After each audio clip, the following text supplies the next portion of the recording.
ko. Kumusta ita, di ka ruba nga imbati, kasawa na. Chika! Hoy, katnungtong ka, hangka nga bastos Siyakpay talaga, di bastos aya. Pwede ba? Anak na gulguluan. Tapatulang ka, tata. Sige, patulan na, kaya kwata. Ang naitatiri na di ka ruba, hakanayon na ibati. Ngaitang matrik na ikaroba nga ng pikot iti boyfriend. So nga inasawad dari na namat ita nga inayat na isuna. Siyak bati paspasan idam. Ay, saan tasing? Tay amok di bagbagak. Apay ka din napasag idam ka? Amok nga siyak di papasag idam. FYI, minahal na lakay ko. Karado ka? No talaga nga inaya na ka? Abay, hana ka garon inaw-awidan. Tinabayag.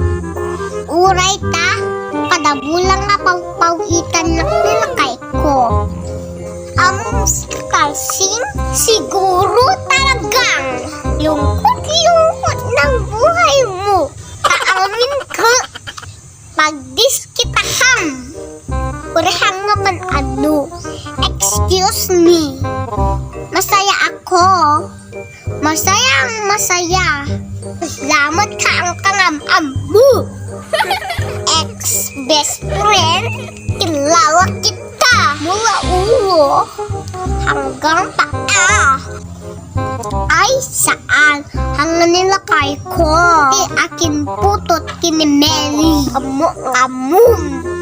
Ti a peso. Ay, saan nga mabalin? Tsak, kaya naman buwan ni Meli.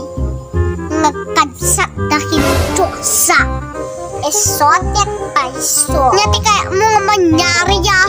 Kaya mo siguro nga agawan nila kay ko. So nga kaya mo manwa Meli nga isuti amana. Talaga kayat ko, hindi pa lang. Amo ka di amo. Kaya na idi nila kay mo. Nagtare kami. Bago nga inap ni Josa.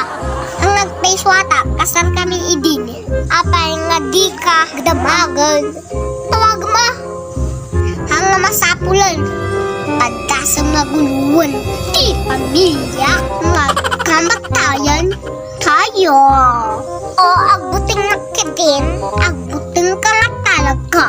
Dahil wala akong pakialam. Uray niya kabara natin perno, maagur-uray kanya. Nagbutang! Takot ako. Mabutang kam gayam. Iti, narawid mo. Panyak idi.